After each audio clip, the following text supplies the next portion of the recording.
because all this madness out here drive you crazy. You'd be a nervous wreck just watching Channel 6, Channel 5, whatever the channel is. All the channels, any of the channels. You watch that stuff for 5 minutes, and believe me, you're a nervous wreck after that. Okay? Meditation helps dissolve a lot of that frequency interference. Okay? And there are different methods of, there's some people who say there's a best method or whatever. There may be a best method, there may be a lesser method, but the point is you need to center yourself. That's what meditation is all about. Centering yourself and awakening the Kundalini so you can affect those chakras. Get those chakras back in shape, okay, so that you can come in contact with the earth again so that you can get the protection you're going to need to survive when the planet do its roll. But when the planet roll over, you better watch out, because if you're not ready, you're out of here. Now, the other thing you need to do is get with the minerals. All right, there's a causal connection between the herbal world and the mineral world. Okay, and if you study some of this Rosicrucian stuff, they got some of it right, little bits and pieces of it right. All these Masonic orders ran around the planet collecting a lot of these so-called secrets, and they got little pieces and bits of it right. And one of the pieces they got right is that there is a causal connection between the mineral world, the plant world, the animal world, and the human world, and the Akashic world. There's all kind of relationships. There's strings, the relationships going between all those different worlds. You got to understand all of it in order to be holistic. One whole entire human being, okay, is not whole and complete just because you understand the present. You got to understand everything involving time and space, and that involves the karmic cycles, okay, and that involves knowledge of the plants, the animals, and the minerals too. And we're going to have some brothers run around working with us, hopefully, and some sisters too, dealing with some of the minerals. And we're going to be introducing you at some point in the future into some of the minerals you need to be dealing with to help yourself get healed holistically, spiritually, electromagnetically.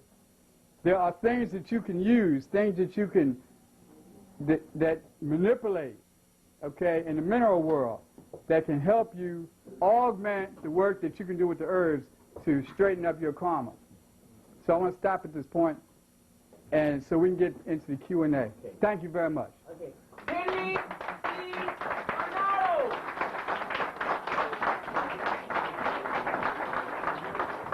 One more time for Henry.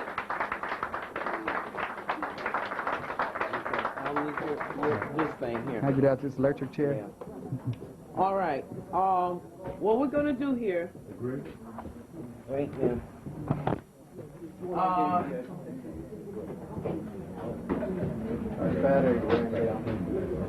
got to pass it there. We not wealthy right now. Okay. Here we go. Loosen up, y'all. Please. Okay, 2 questions. One out of the audience. Oh, there ain't nobody here.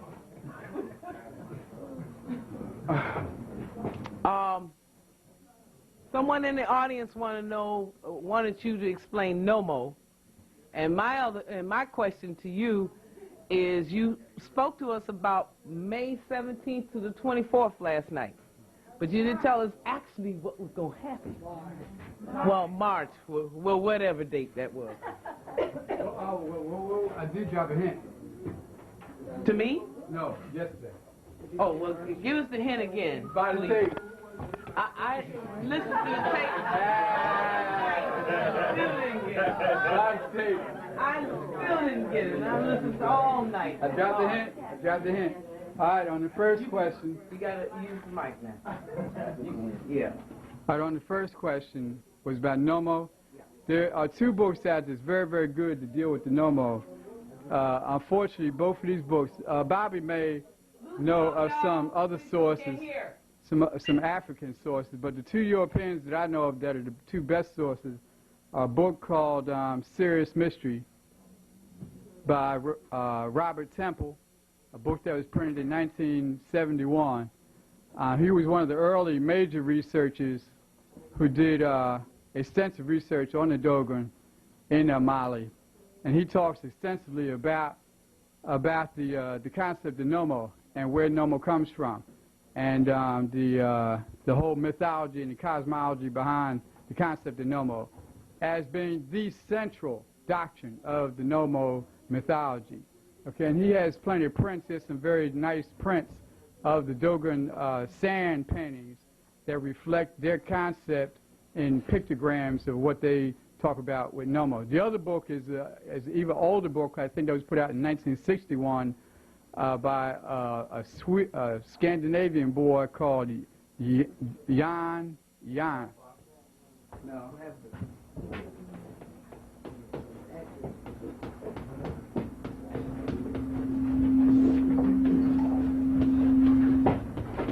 Okay, Jan wrote a book in 1961 called Muntu.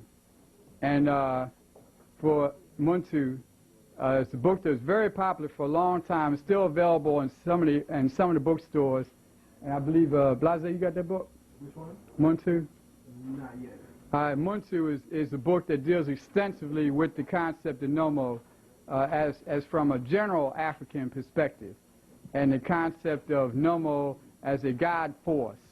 And generally, very, very briefly and very generally speaking, Nomo is the God force, or the spirit force, one of the cardinal central spiritual forces that empowered the Nomo, that brought the knowledge of civilization to the Nomo from the star system Sirius. And they document in much of their mythology and cosmology about the travels between Sirius and the Earth in terms of their ancestors and how their ancestors were used and manipulated and instructed by the god Nomo and the family of gods that came with Nomo. And they describe in some of their pictograms and their sand paintings how the Nomo actually came here and landed. Nomo is a double concept as the Dogon used it. First, it's a generic concept in terms of the race of God. The race of gods were called the Nomo, and an individual.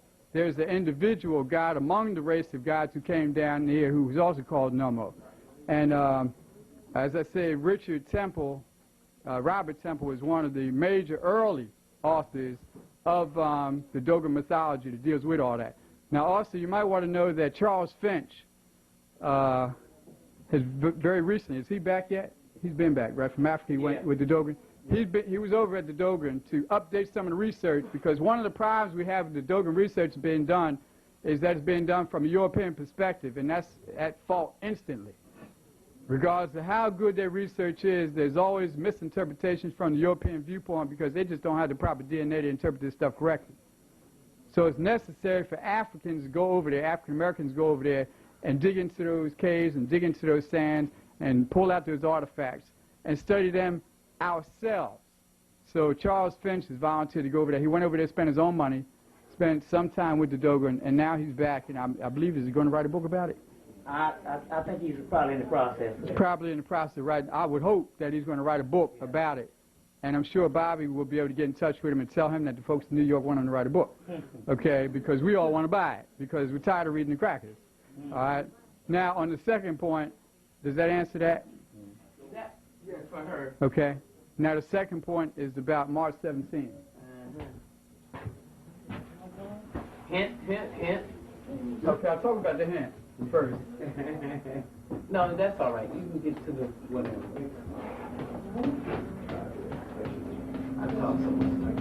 Okay, I told you in the last session, before yesterday, not this session yesterday, where I dropped a hint, but in the last session before that, which was at Rabbi's store in Brooklyn on Nostrand Avenue, I said that this is a very, very hot period that involves death. Okay, I mentioned that there's a direct and a very clear specter of death involved with this particular period. And as I said yesterday in the follow-up, and you can get this off some of the tapes too, you know, March is the kind of month, you know, in basketball they call it March Madness. Well, March Madness is a much more literal term than just March Madness in terms of basketball court. You know, March Madness really goes to the concept of this. Okay, because see, with that prefix, MAR, you get into a whole can of worms about what the real concept of March is all about, because you know it's dominated by the planet what? Mars, and the symbol or the sign Aries. Okay, and both of those involve, both Mars and Aries involve action or heat, you know, fire. Okay, so you're dealing with potential destruction here. All right, in any given year, that deals with March. You know, this very, very famous concept of the Ides of March, okay, which involved the assassination of Julius Caesar on March the 15th, supposedly, okay, at the hands of Brutus and the gang of senators, all right? That has come to symbolize what the concept of March is all about, okay? Because it's during certain periods of the year when certain types of portals open up real wide, where all kinds of influences come in that are not necessarily good for the human race in general, let alone us, you know, and them. But there's tremendous amount of chaos and destruction, and the equinox has a lot to do with that. For those of y'all who was here yesterday, you know, I went through that whole thing yesterday, break down the power of March, the power of the equinox, the power of the eclipses coming in this particular period. Okay, so we're going to see a tremendous amount of destruction just based on the eclipses themselves, which come in the with the new moon and the full moon of March. But during this period here, I had hinted yesterday. Well, first of all, I said in the last, you're getting feedback on this thing. Yeah. Is that affecting the tape? No, not over this. Okay. Thank you. It's done. I don't think so. Right, it's off. But at Rabbi's store, I said that this period here is going to be marked by death. And I said that each time I talk about one of these periods, somebody always winds up dead. So on January the 5th, when I talked about the period January 17th to the 24th, I said somebody was going to die and somebody did die. Who was that? That was Enos Cosby, got wiped out, okay? Almost on the exact same date that I put down. I said the 17th, it turned out he got knocked off. The 16th. On the 16th. On the night of the 16th, which was only a few hours off that day. All right. Now, on this particular period, somebody's, again, going to get wiped out. In fact, there's so much energy, there's so much terrific energy being built up during this period here that we could not only possibly see death itself. Hey, y'all picking up on this microphone. On death itself, but we may actually be seeing some real massive death here. Now, there's something curious. I said that on the tape yesterday when you study that, you'll be able to see that I said that we may see some action coming down with the White House, okay? Because if you saw the movie Absolute Power, there's some strong stuff at the end of that movie. I was even shocked by what Clint Eastwood did. Yeah. Because he stared in the camera and he said, I don't like you, right? Clint Eastwood stopped the action, stared. How many of y'all saw that? Go see the movie and get the tape if you don't see it. If you didn't see it, get the tape. Absolute Power, because they talked about coup d'etat, okay, with the current president. That's never been done in Hollywood before. Okay, you're talking some hot stuff here. Okay, Ides of March was about the overthrow of a government. That's what the concept Ides of March is all about, overthrowing of a government. Okay, now we all know what's going on with this boy Kenneth Starr. There's some real bizarre stuff going on with this man, you know. So I would urge you to be very careful and watch the situation as it comes to March 17th to the 24th. But there's also something else happening, which we found out just this week since that rabbi lecture, which is that there's a massive military movement being done right now in this country. Okay, and see, this is why some of us keep our ears to the ground all the time, because while y'all sleeping, we awake. Okay? Now, we know for a fact that there are large numbers of troops being taken out of this country. Huge numbers of troops, okay, being sent by ship somewhere. We're not exactly sure where they're going. Now, the information that we've been able to pick up is that they're going to Kuwait and to West Germany. West Germany is a staging point for a possible attack into Iraq, because some of the information seems to indicate that Saddam is getting ready to do another attack, okay, on Kuwait. Now, that's what this may involve here, because March involves the month, the planet Mars, which is very heavily dominant during this period. Okay, Mars involving war, which means that there may be a focus on Saddam Hussein. Okay, all we know for a fact, for absolute definite fact right now, is that there are massive military movements going on right now. I would suggest that if you want some hints, you watch the skies. Whenever they make massive military moves, you always get indications of it by watching the skies. And what that means is if you see a lot of military air traffic going back and forth over your skies, then that's an eminent sign of military strikes. Okay, if you studied, any of y'all who knew anything about the Haiti situation, knew that they staged that buildup over a 12-month period. They moved tens of thousands of troops from Fort Drum to Fort Polk, Louisiana. And while they were doing that in preparation for that attack on Haiti, there were massive military movements being done by the Air Force in the skies. And I kept seeing these helicopters back and forth and back and forth. There's a whole bunch of air bases surrounding the city of Philadelphia. And you never see these heavy C-5A planes, these cargo planes, and these big helicopters flying back and forth between these air bases of Philadelphia, unless there's something going on. So just before the Gulf War kicked out, there was massive military movement going on in the air over Philadelphia. Bam, then the war started. Then when they went to Haiti, same deal. All of a sudden in the skies got very active. So if they're getting ready to launch a strike in the Middle East, then I would suggest all you got to do is, over the next couple of weeks, just keep your eyes in the sky. Remember I said that. Keep your eyes in the sky. And if you see massive military movements or strange military movements going on with helicopters and cargo planes, then you know right there automatically there's going to be a strike somewhere. All right? Now, we're not exactly certain that it's going to be in Kuwait, because if any of y'all saw, that's why I said stay in these magazine stores, if any of y'all saw Popular Mechanics magazine, the latest issue of Popular Mechanics magazine had a front page story on Korea. Now, it's very strange because Popular Mechanics is a science magazine. Don't have nothing to do with politics. But on the front page of the most recent edition, they had a front page story about possible war in Korea. Now, for those of y'all who know, when I was talking about the grids before, I said that the Koreans are being starved to death because of HARP. They're using HARP to wipe them out. Weather warfare. High Frequency Aerial Auroral Research Program. All right? They're using this program based in Alaska to wipe out certain types of crops around the planet with storms. They use storms to wipe out crops and wipe out the people as a result. Now, there's a lot of serious trouble going on in North Korea right now, and the North Koreans have already put the United States and NATO on notice that if they go down, they're taking the South with them. When they go down, the South's going with them. If they go off this planet, the whole entire Korea, all the Koreas are going with them. All right? So there may be action in Korea instead of Kuwait. One of those two is going to roll, either K or K, Korea or Kuwait. One of them is going to roll possibly next month, but most certainly in December. If they don't happen, if there's not a war next month, there will most certainly be a war in December.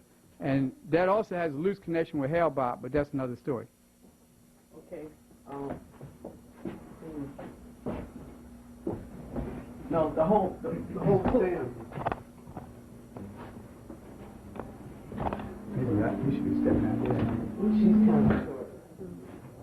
Oh, she's getting short. That's fine. Okay. First of all, Hotep, I'm saying Hotep, I just want to say thank you for the information. Thank you. Yes. I guess I have a 2 or 3 part question. The first part, well, let me start with Bobby here. It's very brief. First of all, you mentioned about let me ask the question and then I'll sit down and listen to both the answers. You mentioned about a healing ritual, which, okay, and I think one other that you didn't, it was so much, I don't think you fully got to explain 1 or 2 of the rituals, so, okay. And to you, brother, okay, first of all... Wait a minute, wait. Okay.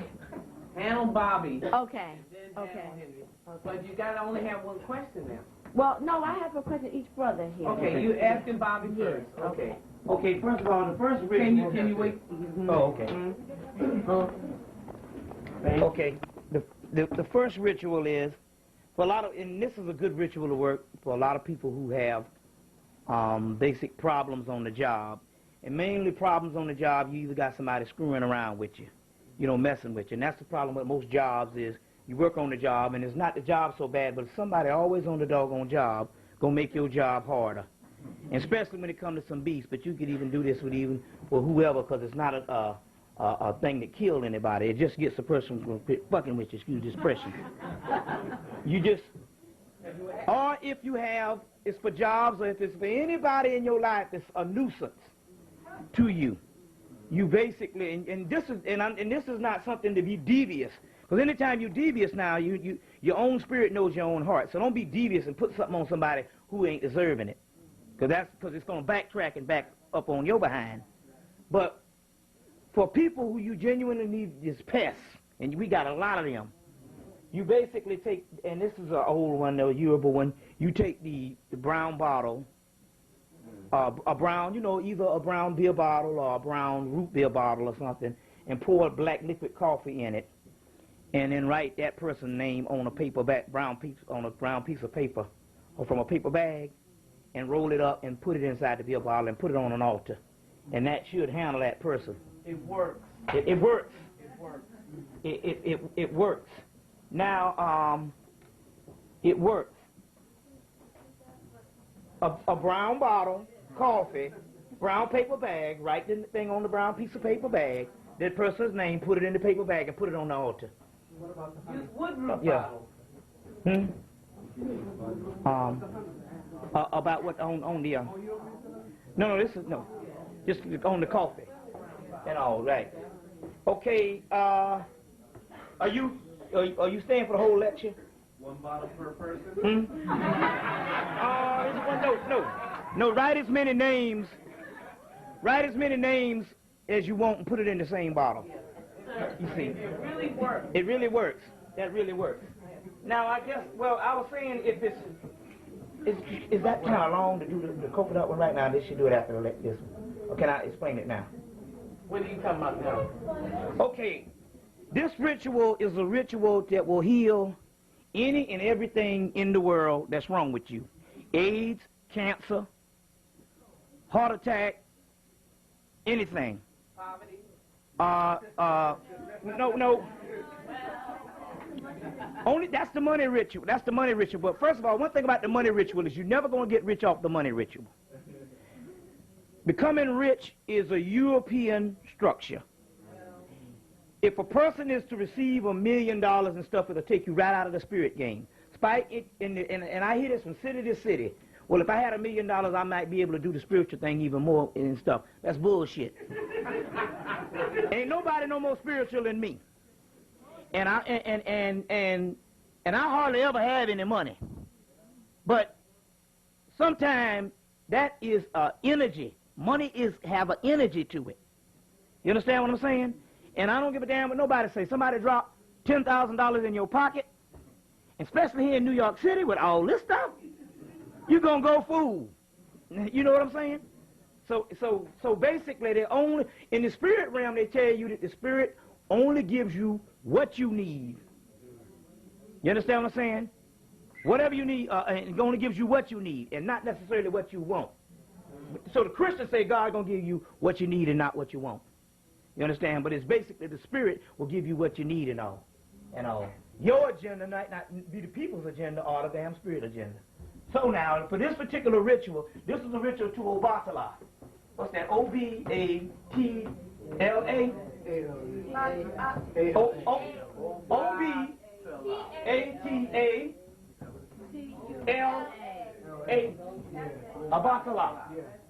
Obatala.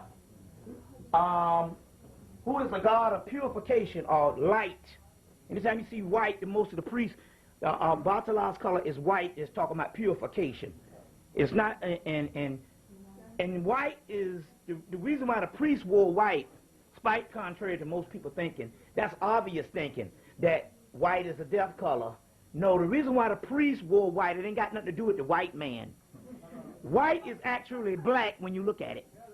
Can you understand the contrast of that? White is nothing but the contrast of black. Black's so black until it has a shine to it. So if you look at white, white is actually black. We're not talking about white people. That's a whole different thing. That's pink.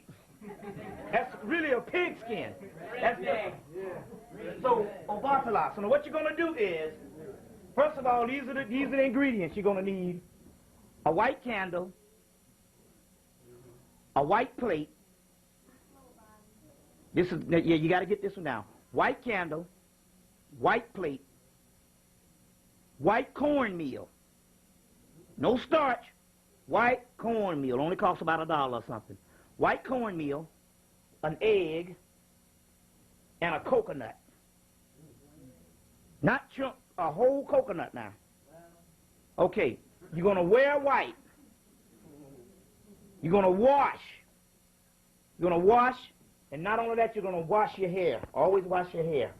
Because, see, Obatala deals with the head. You see what I'm saying? So you wash your hair, you wash, take a bath, and then you put on all white. It doesn't have to be ceremonial African outfit. It could be a damn white warm-up suit. You understand what I'm saying? We got all caught up in the whole thing, and you got to wear the African clothes and all this kind of thing here, and we got stuck in that. And we don't know. We got a fetish mentality, so now that's out of style. If you'd have been cool with it, we could have been wearing them now, but now that's out of style now. Because you got a fetish mentality, so everything go out of style. So it don't really matter what kind of clothes you got on. You see what I'm saying? Niggas walk around with dreadlocks, you think conscious and stuff. But now, hell, half the niggas you see downtown with white women got dreadlocks. So never use the physical appearance to judge anybody when it comes to spirituality. You understand what I'm saying? I can fool you by putting on a nice outfit and come take all your damn money. And that's what happened with a lot of these charlatans around here. Now, white plate. Okay. You're going to get you a white sheet and put over the altar. You know, make your little altar. Just put it over a little dresser or whatever. Make your altar. You got on all your white. You're going to take the candle. You're going to take the plate. You're going to take the coconut. And you're going to crack that coconut. And you're going to cut 16 hunks out of that coconut. This is your plate. Make sure that plate don't have no design on it. It's got to be white. You can't have no white and blue. All white. No Tupperware. Right. Paper plate. No. Paper plate. That's what you're going to get, too, from a bucket. A paper ass with me. Now, I heard that. you're going to take 16 hunks and you're going to put around the plate like this. Just like letters on a clock. Just like numbers on a clock. Okay, 16 hunks around the plate. You're going to take the white cornmeal, we'll put this on, 16 hunks around the plate. You're going to take the white cornmeal and you're going to build a mound in the middle of the plate. Like this. Now remember, this is the ritual that I did. My oldest brother had the daughter that was born with a half a heart. I did the ritual on a Friday, and by Monday she had a whole heart. But the doctor killed it anyway because they do research. And it was the #1 motherfucker in America, which is this guy out of Philadelphia, at Temple. He's the best heart man in the world. So he was thinking research. So between the time of them getting the x-rays back, and they had a whole heart, and the whole Philadelphia, everybody was baffled.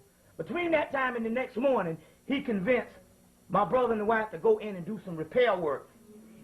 And the ancestors took the baby. As soon as he placed the baby on the table and took the scalpel and just made a little pinhole, the ancestor took the baby. And everybody's walking around like they're dumb. Because when they grant you something like that, you don't supposed to go ahead with the B shit. But it was a sign. Anyway, so now, you put the mound of white coconut, the white coconuts around the plate. You take the mound of white cornmeal and you put it in the middle. Then you take the egg and you crack it. So try to put a spoon and put a little indentation in there so it can catch the yolk of that egg. You put the egg and you crack it and you pour it over the mound. Now some of the egg is going to run off. You don't have to worry about that. Just pick some up with your hand and make sure some of the egg is on top of the mound. You're going to have your white candle right here, right beside it, on your altar. Now, after you put the white candle with the coconut and all, now, save your coconut hull. Do me a favor. When you crack the coconut, pour the juice out, put a little bit in your hair, and put a little bit on your third eye. And then take the juice and put it on the altar also. Put the juice on the altar also, okay? Now, what's going to happen is this. Whatever thing that you want to put on your altar while you're doing it, that's personal. I usually take the Book of the Coming Forth by Day. I take something from the Yoruba. And if you got a Bible, that's cool too. It doesn't really matter. Because the Bible is sacred to the point that it means that a lot of our people are into it. So it means a lot based on our people. So you could say that's just the African-American rendition. Because it's got energy. You see what I'm saying? It's the same thing when we were talking that shit about the slave name. Slave name this, slave name that. Then you come to find out, when we got into metaphysics, that the slave name is important because that's when you incarnated into slavery. And that's a part of the Hall of Records. So your slave name has power also. So always keep your slave, you can change your African name, but always keep your slave name because you use that with power too, because that's a part of the record when you incarnated into slavery. So that's a part of it. When you're dealing anytime you're dealing with a ritual or something, and when you're dealing with a drama, they'll show you when you was kings and when you fell and all. That's a part of the ongoing continuation. You got it. So slave names are very important, despite what people tell you. They got a lot of energy to them. Probably more energy than the name that you pick back up. Because ultimately none of this is our names. You see what I'm saying? You get your other name when you cross over. So now you have 1, 2, 3. Okay. So now you got the egg. It's pouring down on top of this. You see, a little bit of egg run here is cool. Okay. Then you're going to take a book. You're going to dress your altar the way you want to dress your altar. That's up to you. You know, books, this, any of those personal things that you want to do. Remember, when you're doing a ritual, you are the God, so whatever you do is cool. Because that's your own personal energy in which you are put into Obatala, because Obatala is also a Yoruba form of the Christ energy. Long before the Jesus thing, Obatala. Now, you got on all your white, you got your white table, and all of this. This is what you're going to do.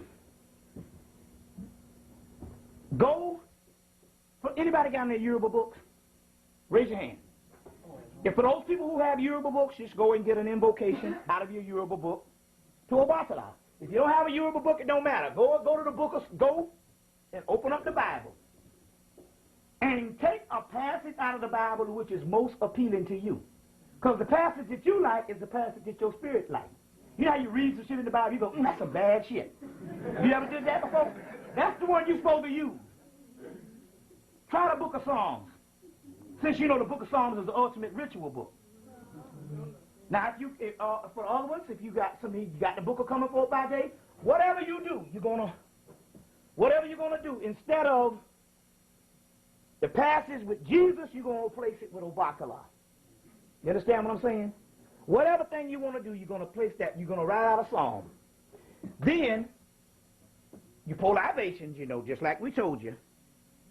You light your candle. When you light your candle, that means the ceremony is open. As soon as you light the candle, when the fire, that's the energy that you bring.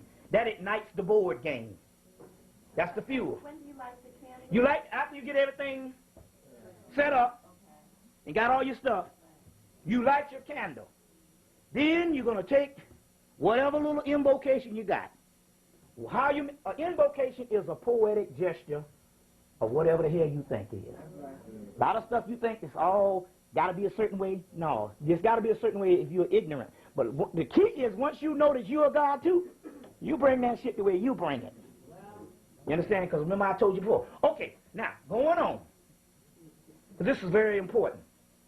You're going to, after you do your invocation, and you got all your stuff laid out, whatever you want to put on there, these are the words you say. You say, Obatala, I'm calling on the gods on the behalf of the destiny of so-and-so, so-and-so. So-and-so, so-and-so can either be yourself or somebody else. So I'm calling on the gods on the behalf of the destiny of so-and-so, so-and-so. I think her tape just cut off. Your tape just cut off because you might want to get this. So hold on. Yeah. You might want to get this. Yes. Yeah. So you say, I'm calling on the gods, Obatala. I'm calling on the gods on the behalf of the destiny of whoever your name is or whatever person you're doing this for. You're doing this for. Please wipe all impurities and all ailments from my body. That's the first thing. That's the purification. Then you specifically say what you want done in your own voice. Right? In your own voice. You specifically write what needs to be done to that particular person who's dying or whatever, who's ailing to this here. You got that? After you get through with that, you know how long you want the ceremony to be. You can add and improvise all you want. You see what I'm saying? After you get through, and while you're at it, you could also say, for this one, you could also say, please hook you up with a little bit of financial stability too, also too. You can say that. Let me tell you what this ritual is a very good ritual for. Let me tell you what this ritual is a very good ritual for. But I would suggest you to use the money ritual. But I'm gonna tell you what this ritual is a very good ritual for, which is more financial than money. This ritual is a very good ritual for cleaning your aura, aligning your chakras, and doing spiritual work. Spiritual blockages, raising the kundalini. This is a good ritual to raise the kundalini. You might just do, and you can do this ritual as many times as you want for different things. But at least don't do this ritual. If you're going to do it for yourself, don't do it, do it at least once a month. Don't do it more than 2 times a month. More than 1 time a month. You understand what I'm saying? Then you say, please wipe so-and-so from my body. Then you give all the other stuff up. What did I say? Please wipe all impurities and all ailments from my body. Then you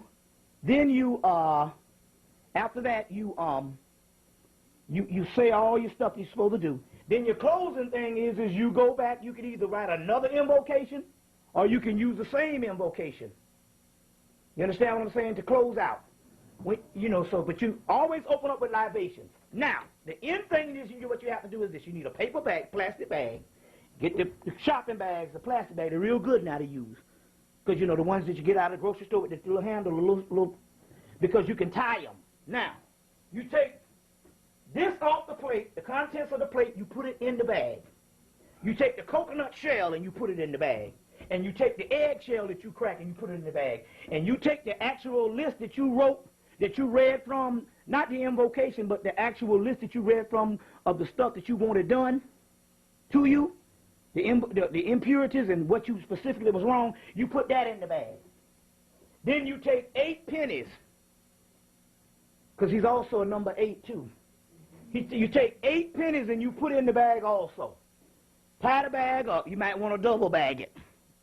How you say, give me the one, you double bag it at the grocery store. You might want to double bag it. You tie that bag up. That's going to be hard for you here in New York. You take it to a wooded area. In your case, you take it to a park. See, we can say take it to a wooded area. We got forests and shit down south. But in this case, just take it to a place where some trees are. And throw it. You can throw it under the tree and don't look back. Don't look back. It takes about a week. And that's a healing ritual that will heal you from anything. Now, one other thing I must add. If you got a person in your family that's ailing, if they're not down with this, you do the ritual and don't tell them about this. If they're down with it, you tell them that they have to have faith in it. But if you know that they're not down with it, don't take the chance. You do it anyway. And tell, in your own words, tell Obatala, I'm doing this for our dead people, because the gods take care of dead people. Since you are the ones that's rising now, you're going to your godhood faster than the other ones because they're still dead, then you got to take care of those people out there that's dead. And that's what our responsibility is. But this one will work on any type thing that you want to do. So that's one that's very key. Okay. We'll come back. Wait, one question at a time. Because y'all got to cut the answers down, too, a little bit. You know what I'm saying? Get the point. Yes. Let's get down to the get down. If there's any room left, then you come up next, okay? Last. You know what I'm saying? Because, look. Yes, Y'all got to cut these questions, these answers down. Just y'all got to. Yeah, well,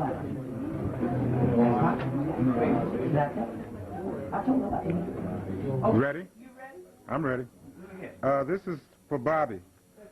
On WLIB a couple of years ago, someone called up and asked Dr. Ben about the assassination of George E.M. James, the brother who wrote the book Stolen Legacy. Dr. Ben said that since he was a Mason himself, he couldn't speak on that. I want to know whether you have any information that you can give to the community, since that book was a very good book and that was a good brother. Yeah, well, first of all, Dr. Ben is... Okay, yeah. Okay. Bring that back here. Thank you.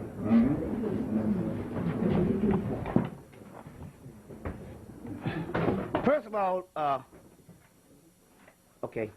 First of all, Dr. Ben, that's the whole thing about him being a Mason, he couldn't speak on that. That's bull jive. All that's egomania that all Masons go through in the first damn place by not trying to tell you nothing. We are all gods, and it ain't got nothing to do with that. So I know he's bull jiving because the simple fact that I was in Dr. Ben's Masonic group, and basically all that mystery system that Dr. Ben had was as fake as a damn $8 bill. It wasn't nothing but an Afrocentric version of damn Prince Hall. I'm saying that because I was in it. I initiated right up there. I initiated in the fall of 1991 on Stewart Avenue, right there in Atlanta. My sensor is Ishmael to Darby. So if the motherfuckers in here from the damn Brotherhood, go check that goddamn name out and see if I'm lying. His name is Brother Matt Worthy, and the other brother name is Brother Jomo. So if I'm lying, you know them names if you in the Brotherhood, and it's all fake. The key is yes, the man was killed, basically, and they said also that they had cut his penis off, right, and all that type thing and all. And they did kill G.M. James and all. And you know what's interesting? I was in Chattanooga, Tennessee. And it was something real spiritual. We was talking about George G.M. James, who wrote Stolen Legacy, and a sister came up to me and showed me a picture of George G.M. James, and this sister was in her 60s. No, she was in her she was in her 50s. And she showed me a picture of George G.M. James, and she showed me a picture of her when she was a little bit younger sitting in the class, and he was her teacher. You know, all right. And she had an actual picture of him teaching, and they had taken a shot, and she was sitting back in the class back there grinning. But anyway, the brother was taken out like that, and they do that, they cut off the penis and all, and he was castrated and all. I don't know if they sewed it in his mouth or whatever type thing. I don't know the specifics, but they did kill him. And the sister also, the sister that was in Chattanooga, Tennessee, beared witness that he had also been killed. Yeah. And she and as a matter of fact, she was one of the students at the time that he got killed back in the 50s. Yeah. And it's interesting because I want to say this because at the same time I was in Chattanooga, Tennessee, I met a guy that had gotten information from Tuskegee University. And I told this on some of my earlier videos. Tuskegee went and did some, and just came to my mind, so I guess I better say it. Tuskegee had done some research on some skeletal remains, mainly of white people and black people, and they concluded that white people, that all of the skeletal remains of the black people the white people that they did research to all had tails. Although they might not see, there's two kind of tails. There's one that protrudes out that they cut off at birth, but then there's one that's up under the skin. And all of them have that so-called tailbone that they, you see. So Tuskegee University, not Tuskegee, but Fisk University. Let me get this right. It was Fisk University that did this, and they also concluded that all white people's pineal gland were what they call atrophied or calcified, no. So they also concluded that also too, and they was, and so the state government or whatever told them not to publish the book, but they published it anyway. And after that, they cut off all the lights, and they was in real bad trouble in the early 80s. They had to go without food some days, without lights, and the only way they got back on their feet is the president of the school I was going to in Columbia, South Carolina, called Benedict College. He's a big alpha man, a Republican by the name of Henry Ponder, and he was in with Reagan. So they said, well, the only way they would let them get back on their feet, they had to agree to hire, not Reagan, but Henry Ponder. Reagan told them they had to agree to hire this particular man, so they had to put their puppet in. And immediately when he got in, Reagan started pumping in the money, and they got back on their feet. So that was very interesting on that, too. So I just wanted to put that there. But, yes, he was killed, and, yes, I do know the only thing that I can say about him being killed is they did castrate him, you know. Okay. Thank you. Y'all got to make shorter answers, too, now, as well as shorter questions. Okay, this is for Bobby. More than a year ago, you gave us information on cloning. Right. Today, on the front page of the New York Times is an article about cloning, right? How they're transferring DNA from one species to another species and coming out with the same thing. So maybe you just give us some update on your findings. Okay, yeah, okay. Well, I just want to... Here it comes. Okay. Okay. That's the last question. Yeah, they got plenty more.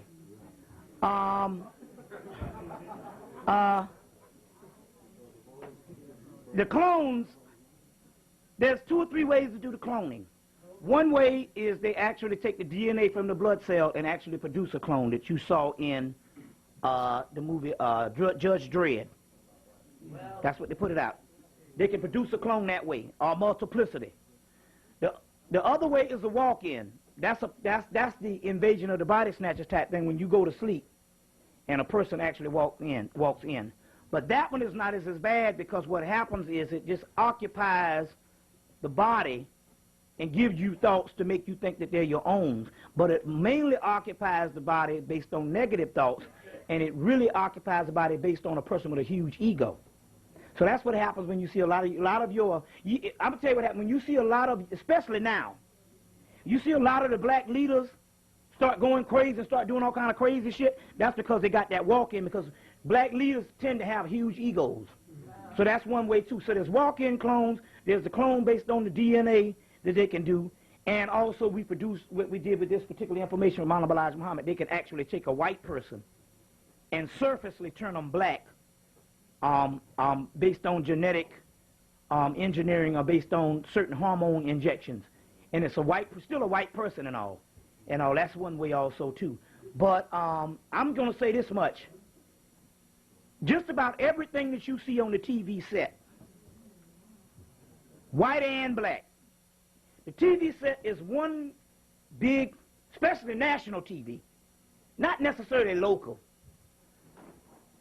but national TV and some of local TV is one choreography. It's a TV, when I'm talking about this, I'm not just talking about the entertainment. I'm talking about news of what you get. It's all a stage show. It's a drama. It's choreographed. And just about everybody that's on there, most of just about everybody you see on there, including a lot of blacks you see, are clones. It's almost like a whole alien thing is taken over. That's the reason why, if you notice, especially some black people get on TV and you know they know better. But they'll get on there and they will say something about black people and I can't believe this person. You know what I'm saying? Those are actual clones too and all. Those are actually clones too. As well as the motherfucker with that star on his eye that killed to sacrifice his child also too. Bill Cosby. He been gone. Bill been gone. Now I want to say something on that Cosby thing too. I want to say something on the Enos Cosby thing also too. If you get the book A Serious Mystery, it talks about in the back it talks about the significance of the letter E, and he named all his children after the letter E. And somebody asked him one time, he said excellent. Now remember, this is the same man that cut his daughter loose about 2 years ago, disowned her. Now you got to realize this about what you call about Enos. If you go back and look at the Oprah show, all his friends came on, and all his friends was gay. So what happened is, in an Illuminati situation, when you get with the big boys, your sons and them might have to follow you. And sometimes, if they don't have a certain quality about them, they sacrifice them.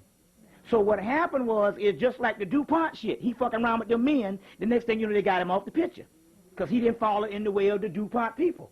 So what's this boy here running around here, school teacher shit, special ed shit, and that Morehouse stuff with all them faggots up there and all. And I'm not talking about his own father sacrificed him. That's one thing too. But there's a whole, but that's just one aspect of it. There's a whole bunch of things that's going on in this Enos Cosmic thing, and that's just one aspect of the sacrifice. But one other thing too, when you, like I said before, when you take this big money, you got to agree to sacrifice somewhere down the line. You see what I'm saying? Somewhere down the line, you see what I'm saying? You got to agree to sacrifice, so that's also too. Yeah.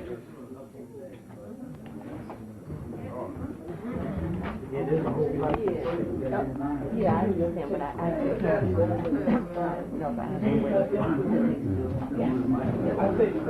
but my question is to the brother. Yesterday he mentioned about the elimination of 2 billion people in 11 years, and how the HARP was being used to break up the ozone and destroy the planet, to make the Illuminati look like Revelation. They're going to try to do a thing on the people and have people think that this is happening through within Revelations. You know, could you expound on that some?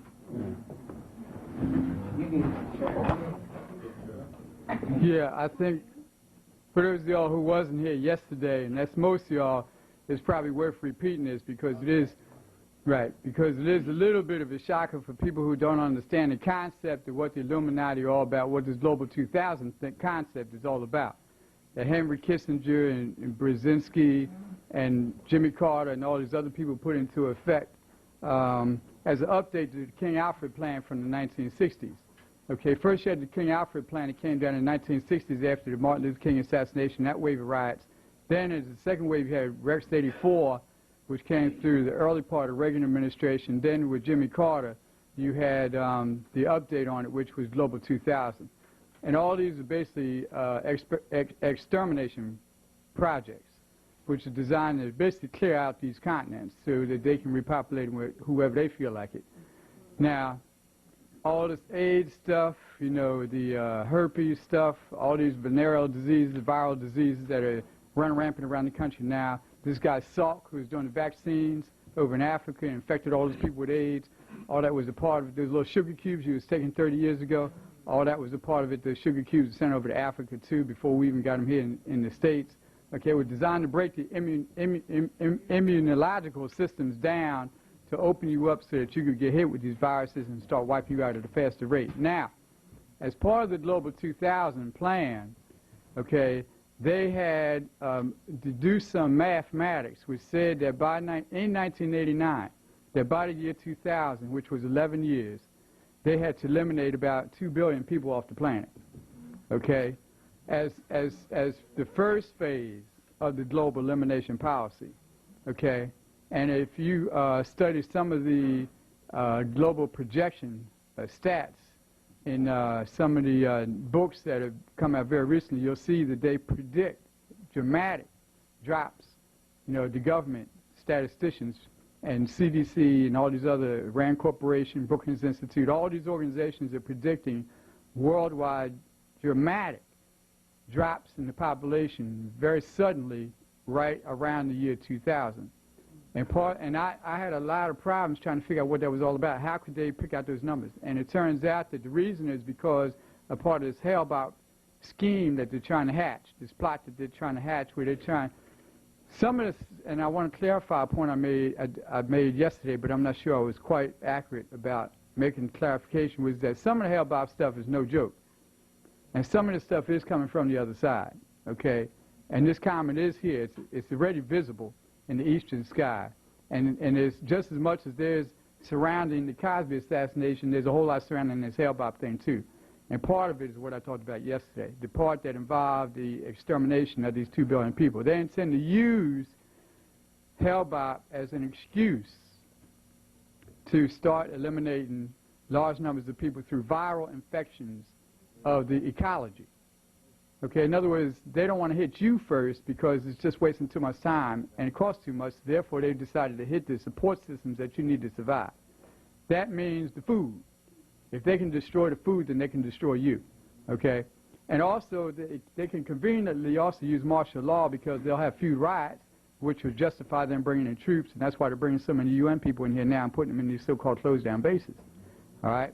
And there's all kind of stuff on the shortwave going on now about the movement, mass movements of these UN troops that are coming in here. They're not coming in trickles like they used to come in. They're coming in mass waves. There's huge amounts of UN troops coming in here. And at the same time, like I said earlier, there's huge amounts of troops here being sent out of the country, okay? And also some of the troops that were here in the Gulf War are effectively being eliminated because the viruses that they infected those people with over in the Gulf. Okay, so that's another 500,000 off the books.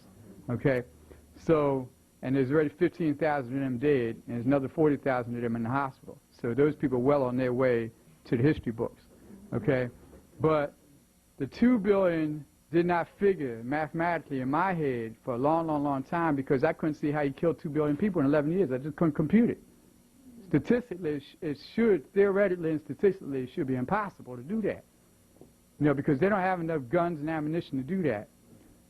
But if you think of it in a different context, then it's possible, theoretically it's possible to eliminate 2 billion people or even more if you can destroy the food supply.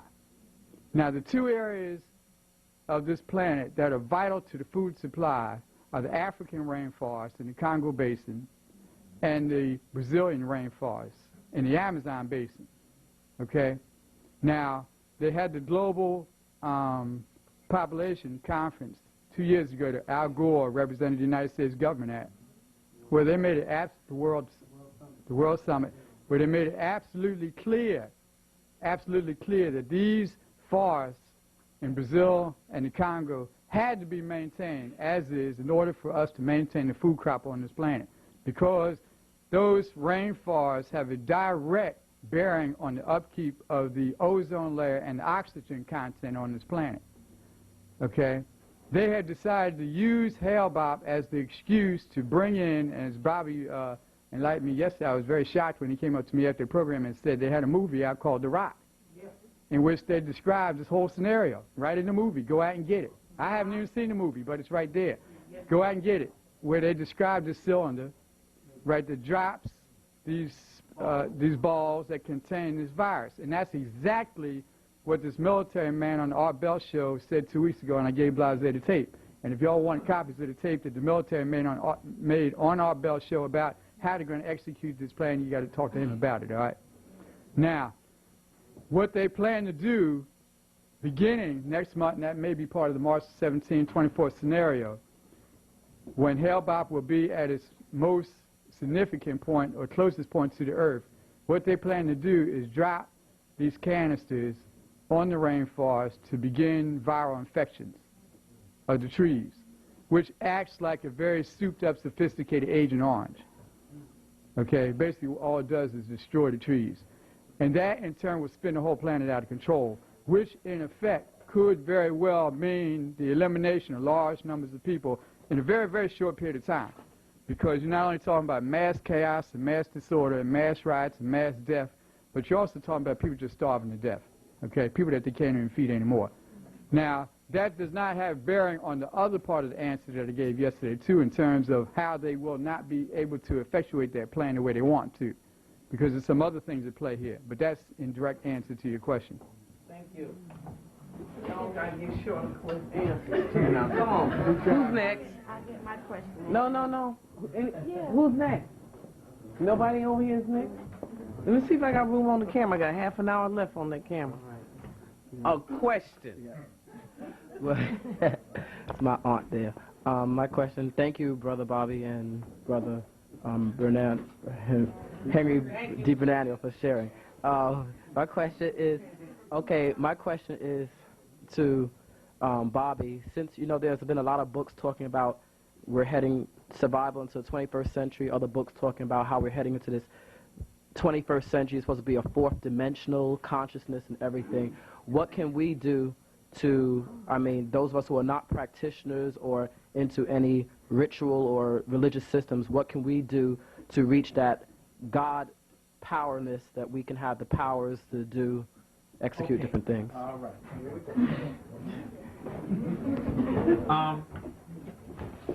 Well, see, one thing that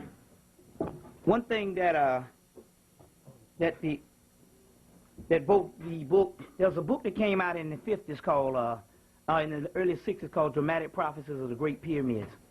And I mean, it was printed damn near every year up until 73, until Honorable Elijah Muhammad picked up on it and announced it to the nation. And the year that he announced it, that's the year that they stopped printing it. And anyway, that book, those prophecies ran out in 1994. That's the same with the same time as the Dogon Siggy ceremony. Elizabeth Clare Prophecy's book, The Apocalypse of Four Horsemen, in her book it runs out in 1994.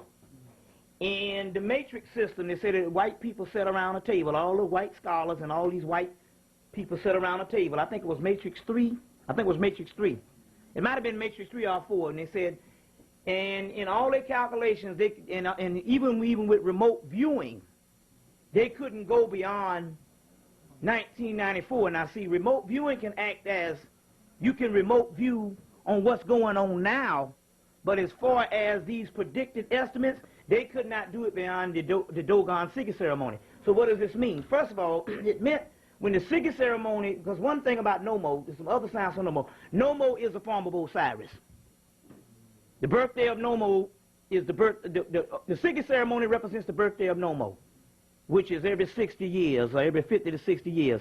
In Egypt, it was the birthday of Osiris, which is 120 years. And based on the Sigil ceremony, with the polarization of Saturn and Jupiter being polarized, and all, even though we are still here, what happens here is we went into what is called a null zone. You hear the white boy Zeus talks about that in the Sidonia magazine. But what happened was right after that, because we had the white buffalo, the baseball that shut down, the Shoemaker Levy 9 crashed into that particular planet. You also had the O.J. Simpson thing, which is very key, which is very key. Because I said that, what happened was, at that particular time in 1994, we went into a null zone, which is it's no such thing as time. It's just that the time that we are in